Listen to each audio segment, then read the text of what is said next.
ask them to list out the names of teachers along with their Aadhaar card numbers, so that we ultimately have a database of teachers who are teaching in such institutions also. Last one is NCT entered into MOU with QCI for accreditation of diploma level TEPs. This activity is expected to begin shortly on a pilot basis.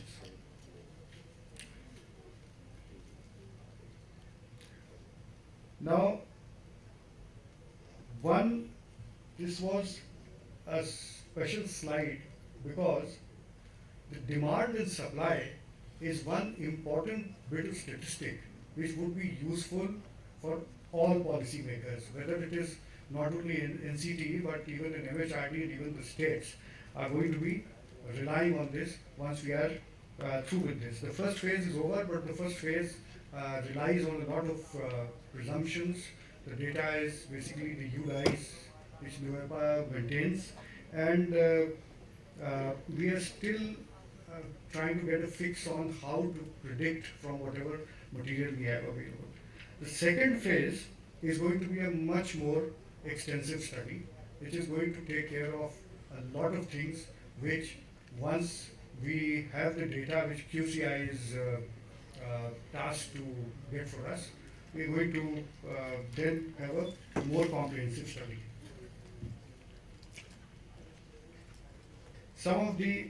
At this stage,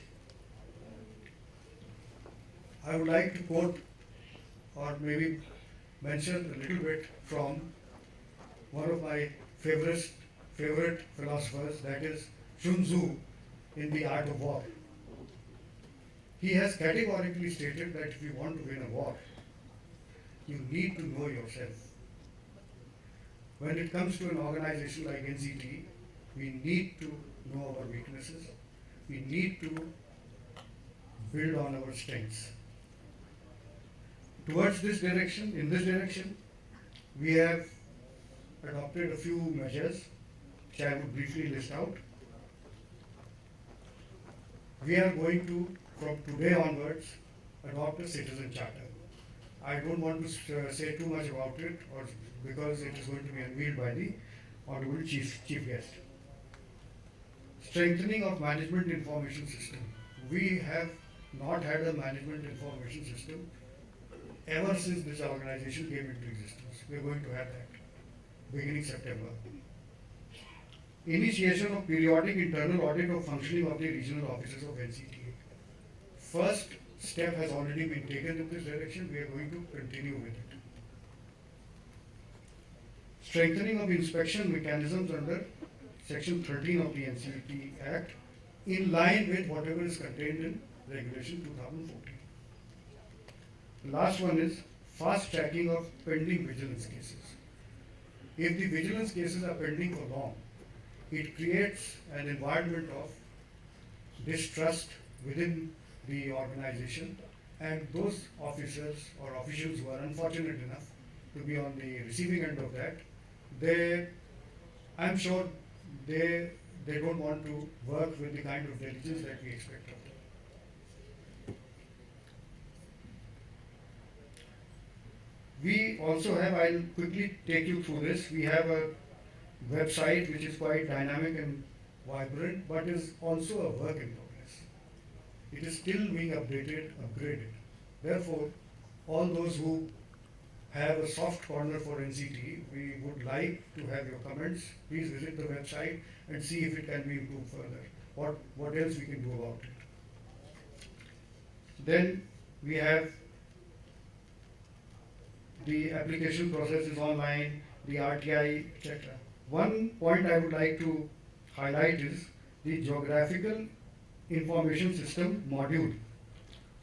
Now, this is not only intended to provide a kind of snapshot view of whatever institutions have taken recognition from us in giving their geographical locations, what kind of courses, etc., standard template kind of information, but more importantly, the issue that I highlighted a few slides earlier, that we don't know how many institutions we are dealing with. We hope to achieve that through this exercise.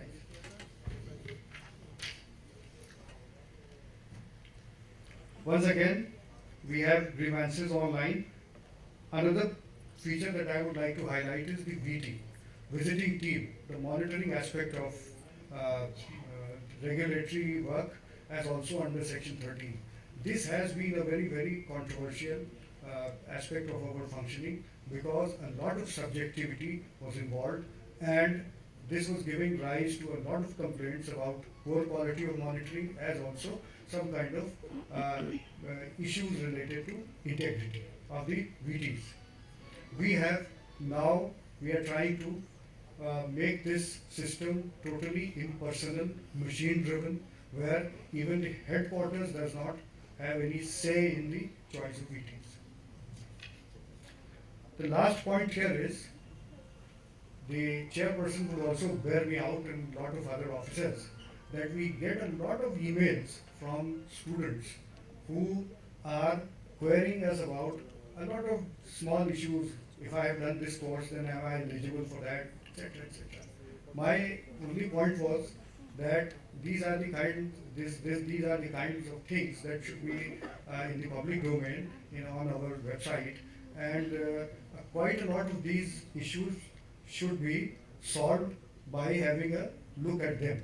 So detailed FAQs are under preparation by the regulation division, and they will be, after due verification and analysis, they will be put on the website. Academic initiatives. We are in the process of finalizing curricular framework for all 15 teacher education programs. We run 15, we are going to prepare curriculums, and then of course there's going to be some peer review, etc., before we put it in the public domain. We also propose to have model syllabus for most popular TEPs. For instance, B.Ed and D.El.Ed. These are two of the most popular programs, and we propose to have model syllabus kind of benchmark which others could emulate or follow. Translation of our popular yoga module text into several regional languages. This has been a kind of runaway hit as far as we are concerned. We have already done business with more than 70 lakhs selling these books. They have been so popular. Now we are going to translate them into about 10 or 11 regional languages so that the reach is far and wide. Next one is integrating certain elements of D.El.Ed within the B.Ed curriculum to enable a B.Ed qualified teacher to teach at all levels. In 2 lines, the problem, but probably several tens of years of effort and trying to get out of this problem. We are going to attempt a very good attempt at getting out of it and doing something about it. Curriculum for internship within teen programs prepared and submitted to MHRD. We now have a 20 weeks internship.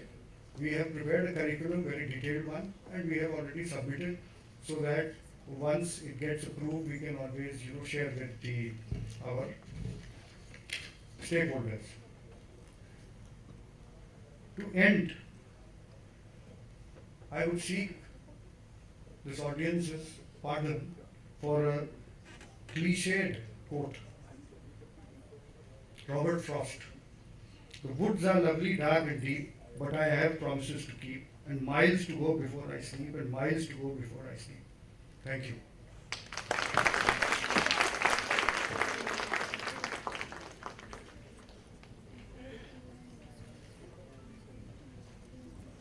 कौन कहता है कि आकाश में सुराख हो नहीं सकता, एक पत्थर तो तबीयत से उछालो यारो।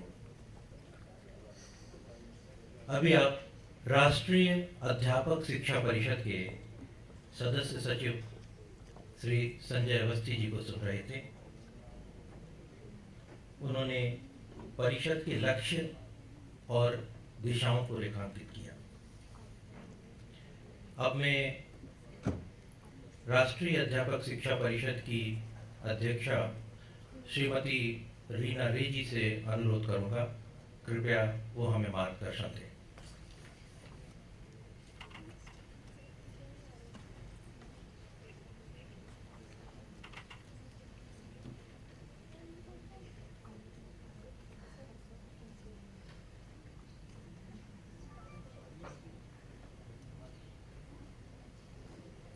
Thank you. Namaskar and very warm welcome and good afternoon to everyone present here today.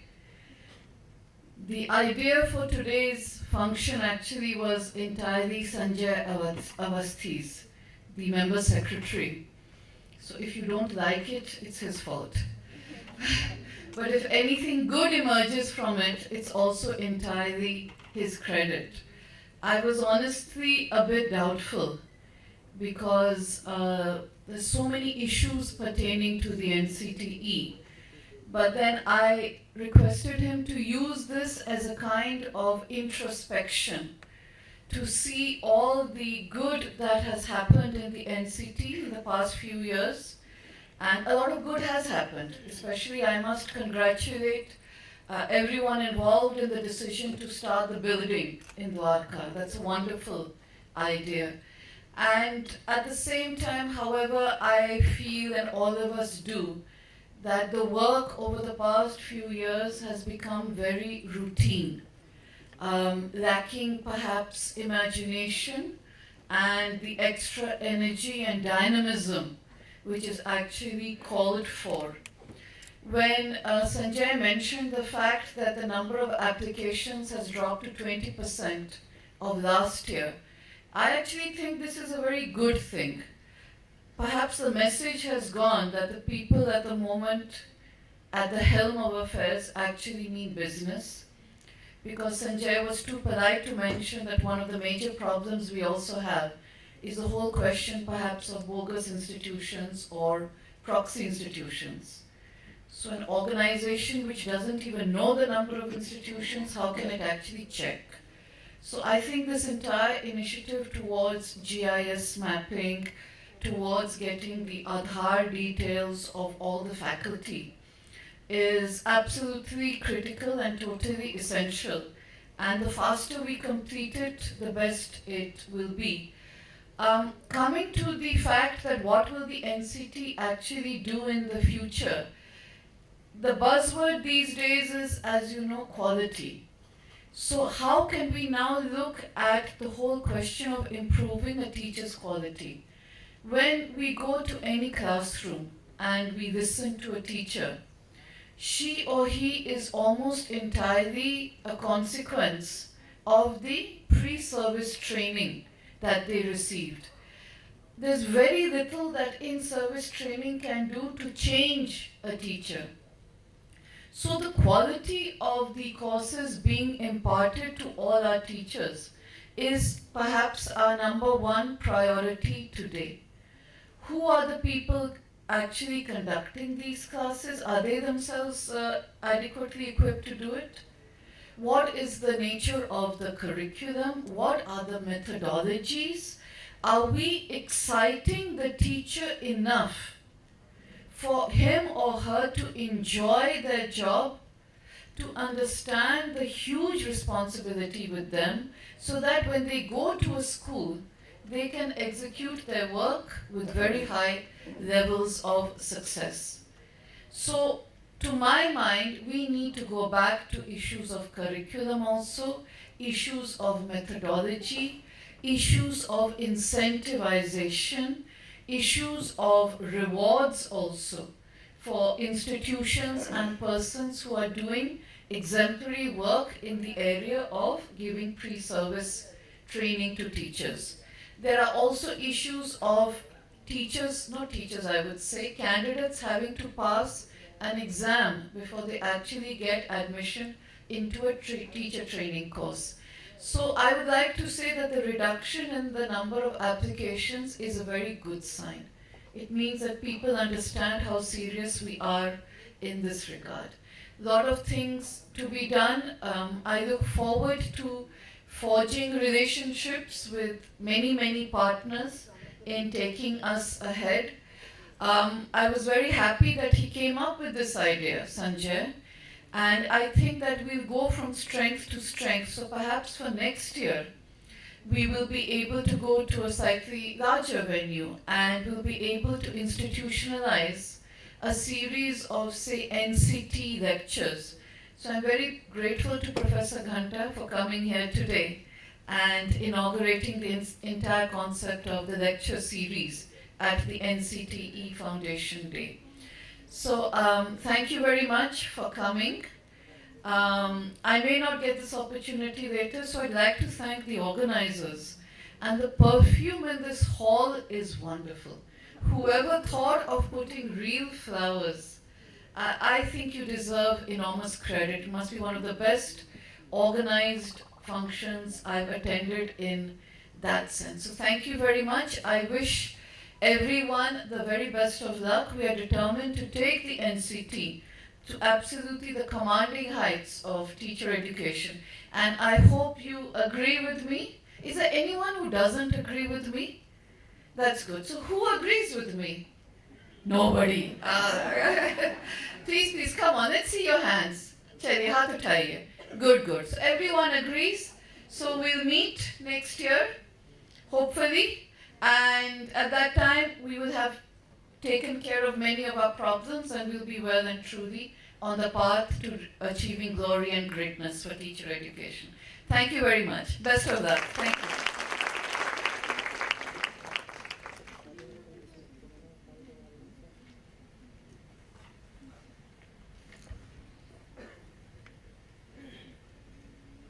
Shrimati Reena रे, अध्यक्षा राष्ट्रीय अध्यापक शिक्षा परिषद, अभी हम सबको संबोधित कर रही थी। इसमें उन्होंने राष्ट्रीय अध्यापक शिक्षा परिषद की भावी दिशा पर चर्चा की।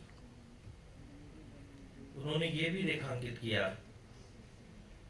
कि हो गई है पीर, पर्वत सी पिघलनी चाहिए, इस हिमालय से कोई गंगा निकलनी चाहिए, सिर्फ हंगामा खड़ा करना मेरा मकसद नहीं, मेरी कोशिश है कि ये सूरत बदलनी चाहिए, तेरे सीने में नहीं तो मेरे सीने में सही, हो कहीं भी आग लेकिन आग जलनी चाहिए।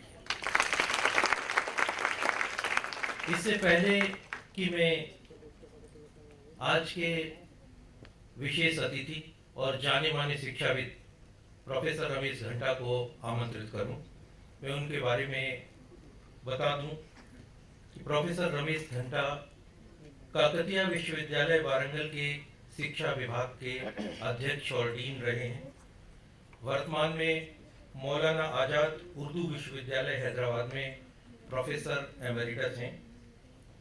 राष्ट्रीय अध्यापक शिक्षा परिषद की स्थापना से लेकर आज तक परिषद की नीति निर्धारित समितियों एवं काउंसिल तथा दक्षिण क्षेत्रीय समिति के सदस्य रहे हैं। परिषद द्वारा जारी अब तक पाठ्यचर्याओं या करिकुलम की सभी समितियों के लेखक और समन्वयक रहे हैं। तात्पर्य यह है कि अध्यापक शिक्षा से जुड़ी सभी अकादमिक कार्यों में भी निरंतर सहयोगी रहे हैं। मैं सादर उनको आमंत्रित करता हूं कीनोट एड्रेस के लिए।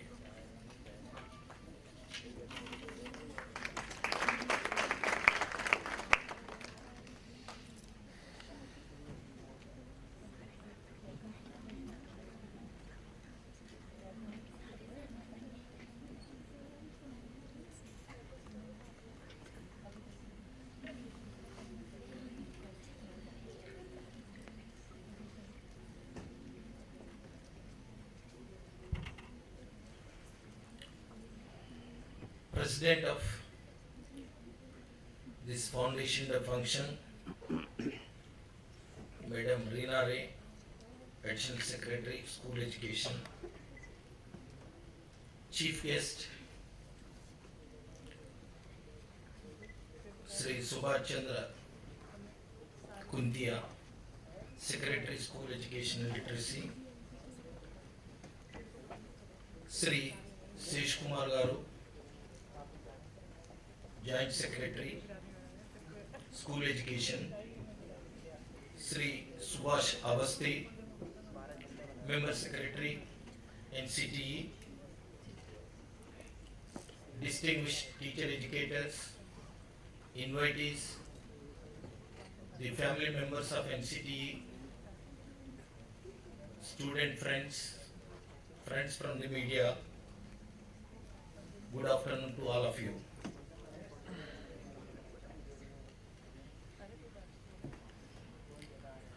I am asked to share some of my experiences in front of the bureaucrats of par excellence. It's a very rare occasion in such a meeting. We have all the policy makers at the national level are here. NCT completed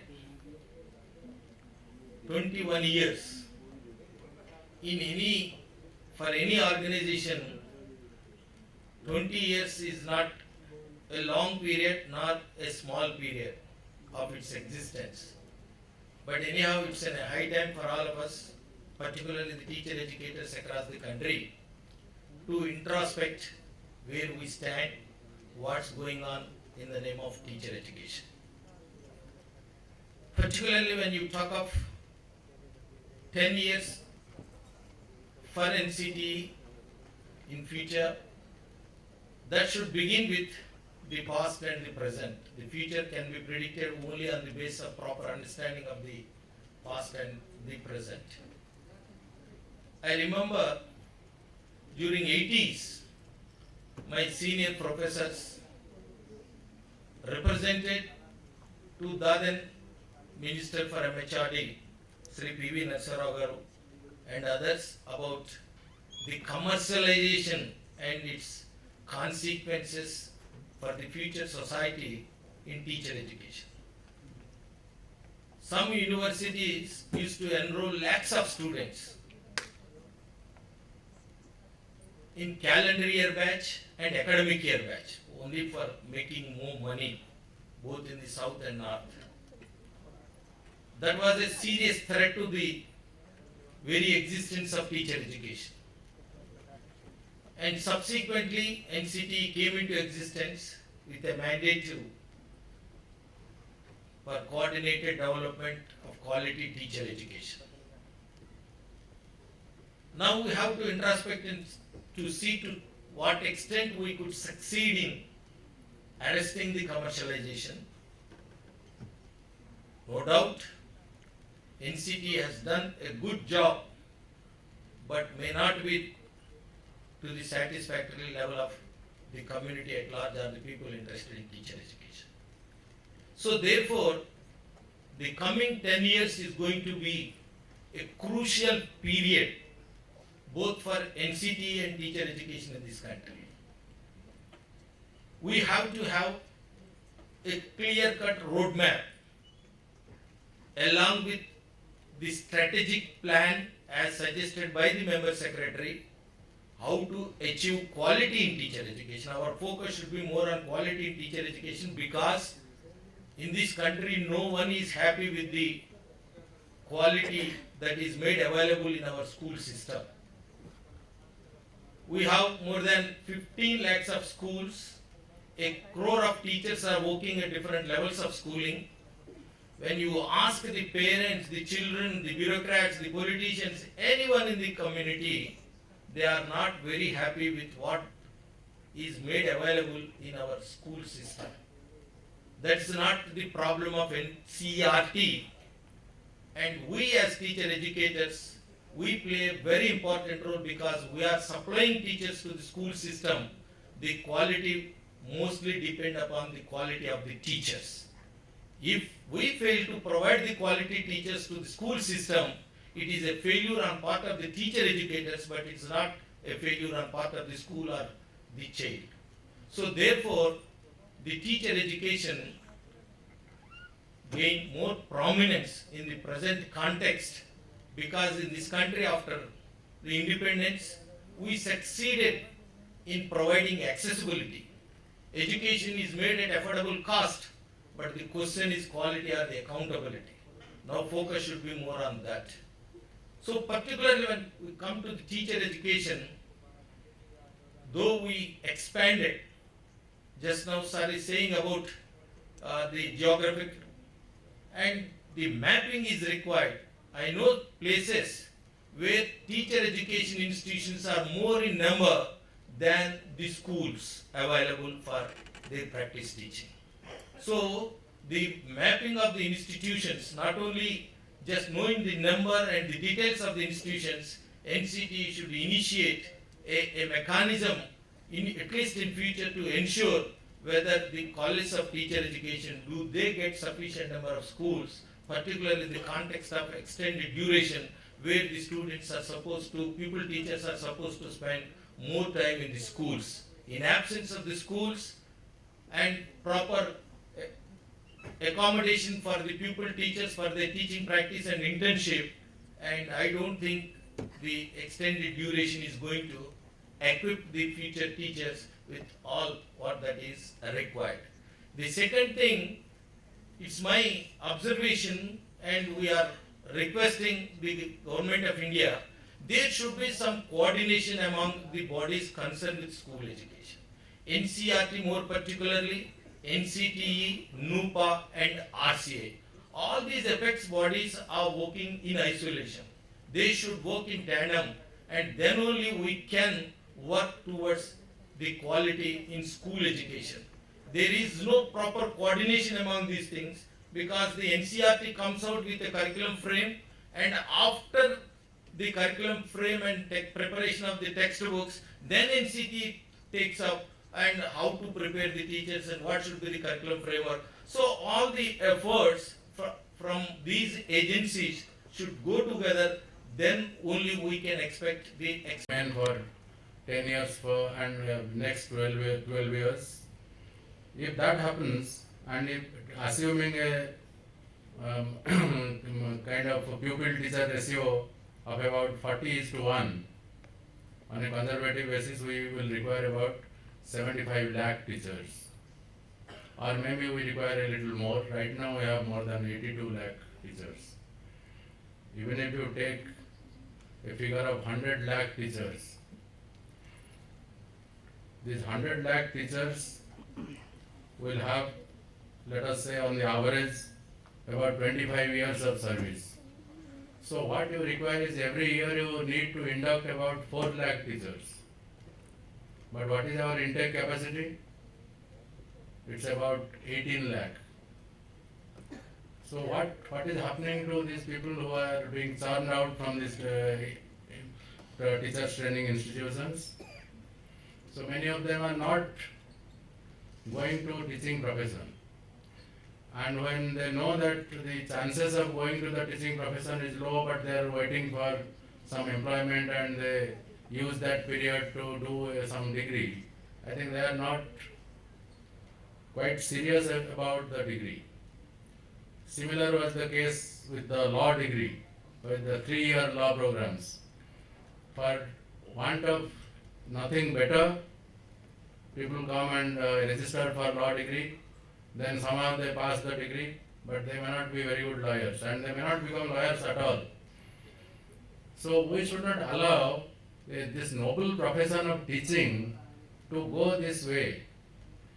And if you look at TET results, only 10 to 15% of the candidates who appear in the teacher's eligibility test, they pass the test, which means the quality of teachers training programs in many of these institutions is much worse than what is expected.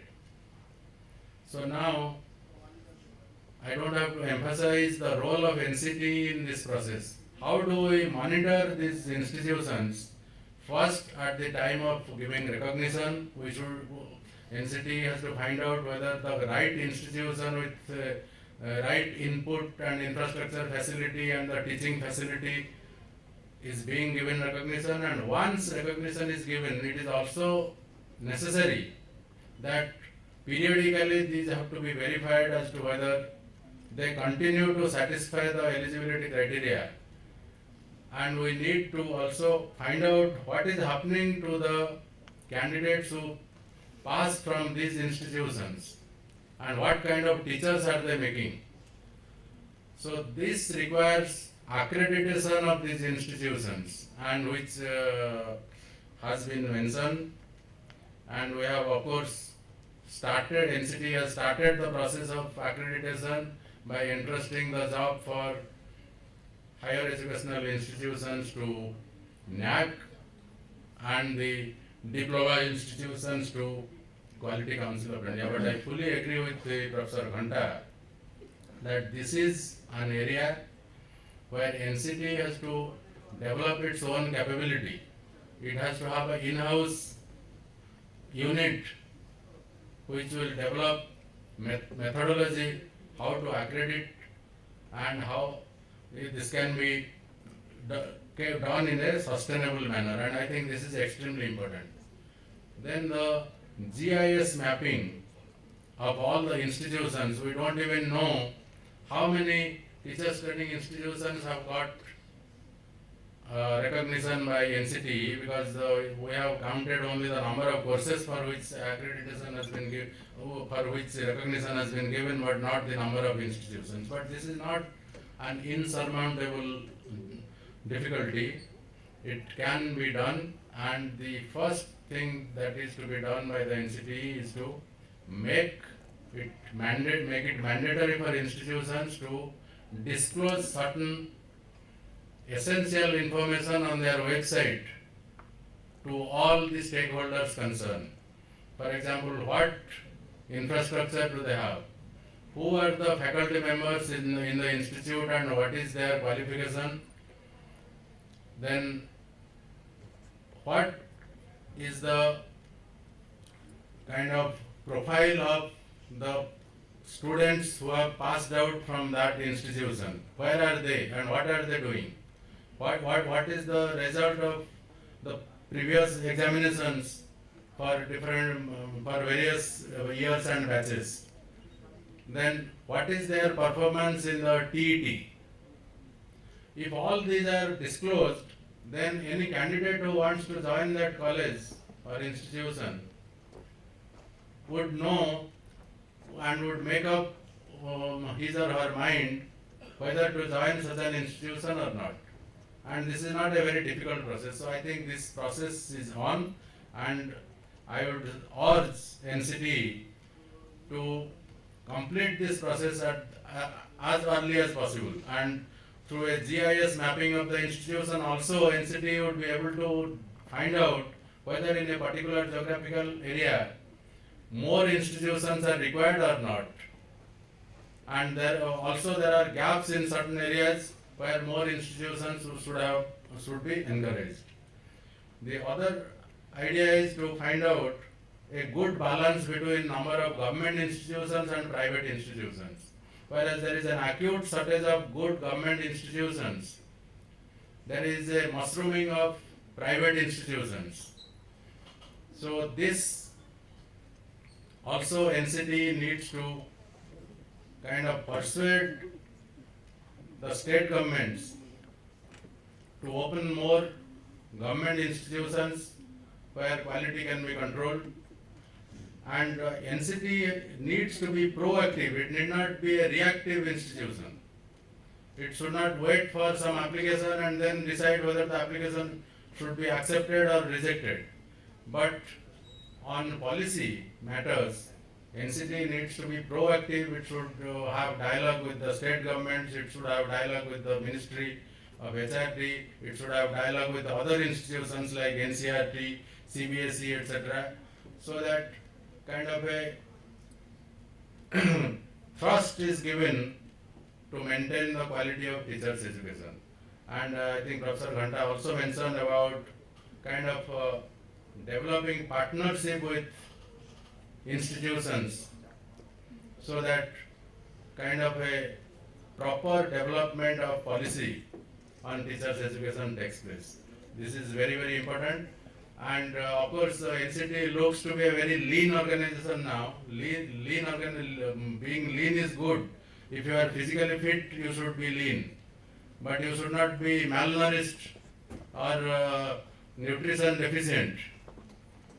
At the same time, you need not be too healthy and too fat, so excess fat has to be removed. And this can be done by using outsourcing for expertise selectively. It is not necessary that the institution should have everybody in-house and all. There are a lot of things can be done through outsourcing, but that has to be done in a manner so that you have in-house expertise to find out whether the outsourced experts are doing their job or not. So whether it is the inspection of institutions, I think the inspection under section 13 was mentioned, that is something which is lacking. This also can be done again through a good outsourcing model. And what is needed is the willpower and kind of a strategy, sound strategy to do it. So I am sure the NCT will look into these issues, and if you internship for the candidates doing the teachers training courses, I think that is more important than what is being taught in the classroom in the teachers training institutions, because that gives them the confidence to handle a classroom competently. So now that the program B.Ed and M.Ed have all been increased from 1 year to 2 years, there is enough time, and at least 6 months period of internship is required. So this has to be handled carefully, and I think a strategy how this internship can be gainfully exploited has to be developed by NCTE. And I think this was also mentioned that in some areas there are more teachers training institutions than the number of schools. So they don't have schools where they can do internship. I think when we give recognition to the teachers training institutions, this should be a criterion as to which schools will be used for internship, and this can be verified that the same schools are not being used by too many teachers training institutions. So this also will result in reducing the number of institutions who are being given recognition. So this is something that can be done. Demand and supply for teachers. This is one area where NCT must take the lead. If we can project the demand for teachers for the next 15 to 20 years, subject-wise, category-wise, then we would give a signal to the employment market about the requirement, and then the bright students will come and study those subjects and enter those fields because they know that there is more employment available. Why do we have so many engineers in the country now? Because there was a signal from the market that more engineers should be accepted because the software was growing. Similarly, as I mentioned, in a country of 120 crore population, we would need about 1 crore teachers. Or now we have more than about 82 lakhs, and maybe it will go up to about 1 crore before the population stabilizes, and we don't need more and more teachers after that. Now that is a very huge number, and it's a huge employment opportunity, and there is no reason why bright students should not come to the teaching profession, particularly when the salary of the teachers is quite decent. It's not inferior to many other professions. In fact, from a second or third rung engineering college, when an engineer comes out, the monthly salary that he or she gets is much less than a primary school teacher in government.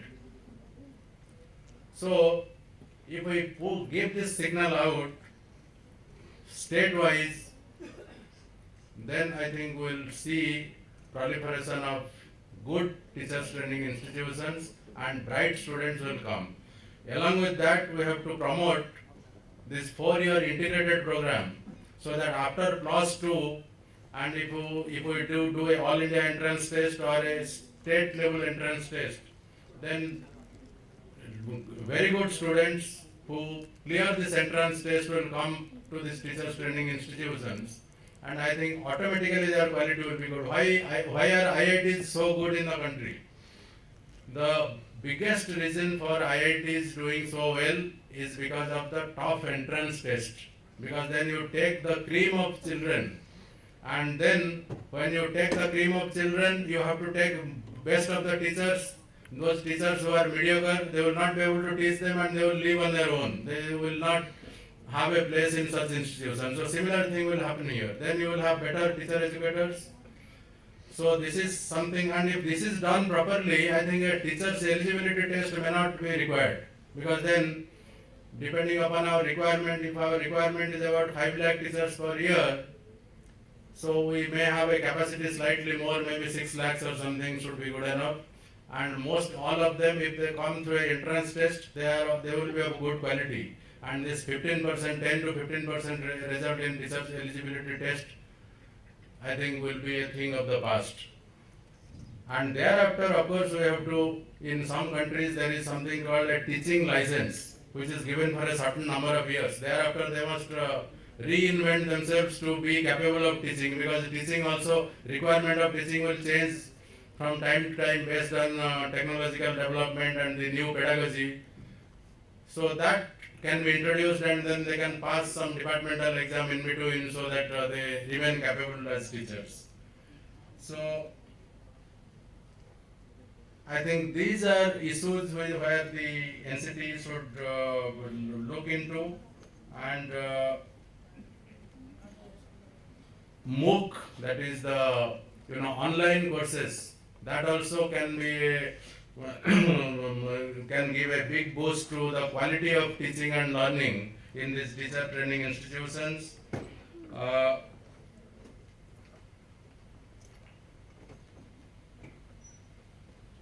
On transparency and objectivity of NCT, I think we need to, a lot of things have been done, and let me congratulate the NCT for making it kind of applications are being taken online and things like that. But I think we have to also go further, and objectivity has to be maintained. And right now we have the regional committees and the kind of on policy issues, regional committees and the headquarters, they have to be on the same page.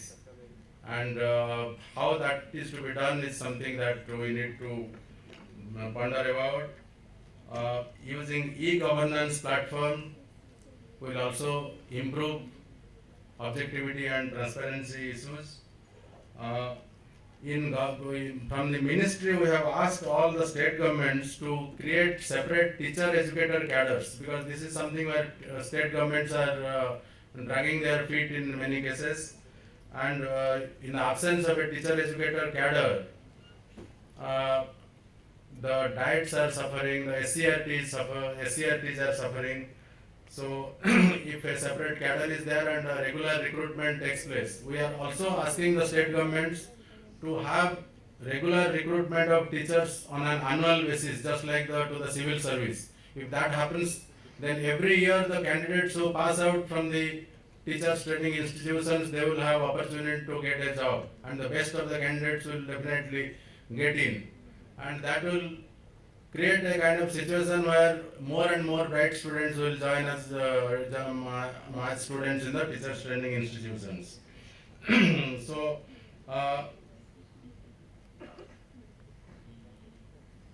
teaching university is another thing that we have suggested to the states that they can also think of.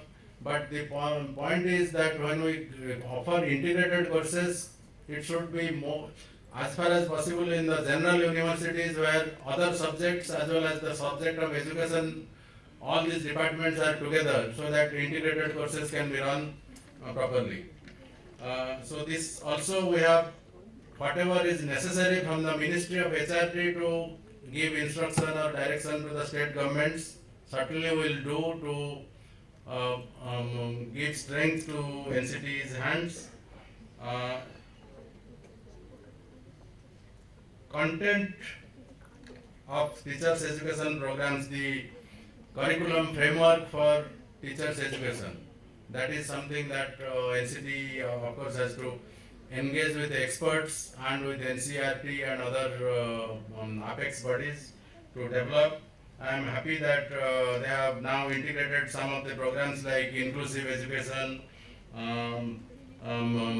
appreciation of environmental issues,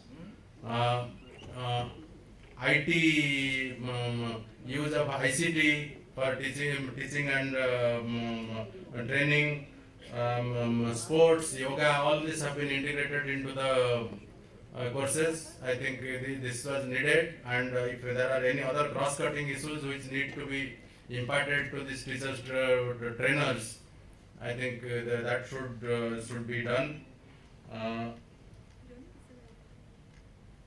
In-service training is something on which NCT is not really doing any gainful work. I think that also should be part of the mandate of NCT, because it's a specialized institution for teachers training, and teachers training doesn't stop with pre-service training. Actually it's a continuing education program for teachers, and we have to develop modules so that throughout the career a teacher would learn. And now with ICT, this is eminently feasible using the MOOC platform. So I think NCT should also accept this as a kind of challenge and mandate, and develop. If you have read the Sustainable Development Goal, it talks of lifelong education for everybody, and that lifelong education also is required for all the teachers in the schools.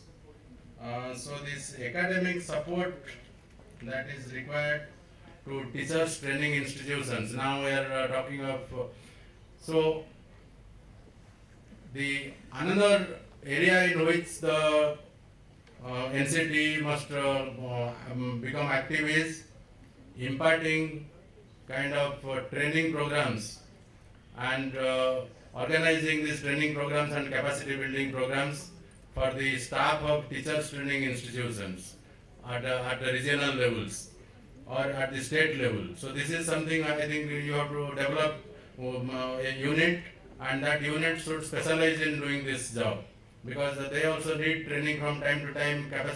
Even the principals of teachers training institutions, they need to be trained on leadership. So the other faculty members, they need to be trained from time to time on various things. So this is something that you can do. About litigation, large number of litigation, the reason for the litigation is the lack of transparency and objectivity. If your orders are crystal clear, not many people will challenge these orders, and if they challenge, they will not win.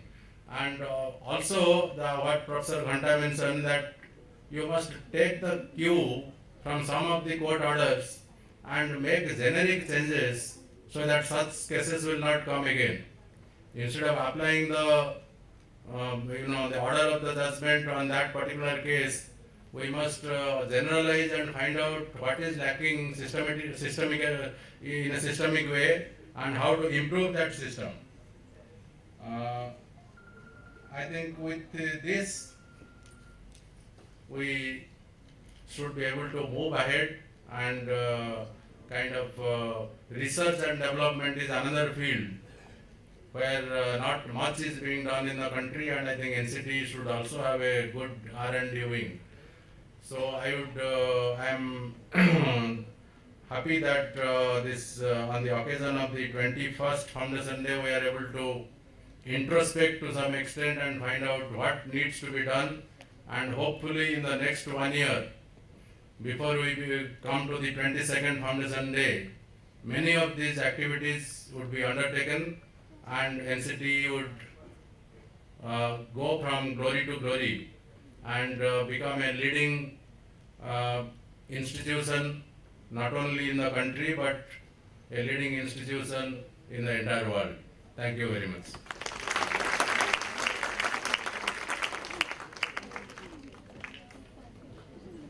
अभी मुख्य अतिथि doctor Subhash Chandra Khuntia जी हम सबका मार्गदर्शन कर रहे थे।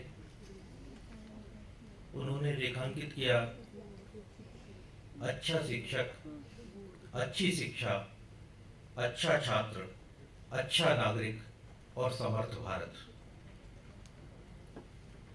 मैं अब परिषद के सदस्य सचिव श्री संजय अवस्थी जी को आमंत्रित करता हूं, वो आप सभी का आभार व्यक्त करें।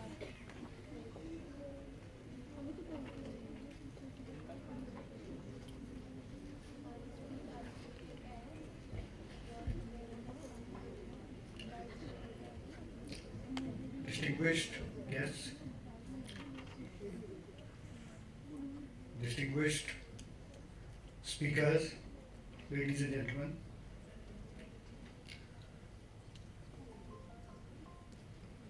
to say thanks would be rather demeaning the kind of advice and support we have got from all the speakers and all of those who are in the audience. However, since it is a formal responsibility, I would first and foremost thank the chairperson for guiding us in selecting the theme for this particular Foundation Day. Madam, we agree that sunlight is the best disinfectant. And the more transparent we are, the better quality of work we can deliver. Thank you. Professor Ghanta, there are so many things that we need to emulate. We need to understand that we are going to prepare a kind of transcript of your speech, read it at leisure, and implement what we can. Some of the highlights and some of the really important things that probably had not occurred to us was about using the court cases as guides for policy making. Apart from this, the exhortation that the teacher educators should not be or should be a very, very primary focus of our activity is something that we would like to take to heart. Secretary Sahib, we would thank you for your time. We know how busy you are. You are always surrounded by files and visitors who probably have a great deal of they take a lot of your time, but we are happy that you could spare this kind of time for us, and we always look forward to your support and guidance.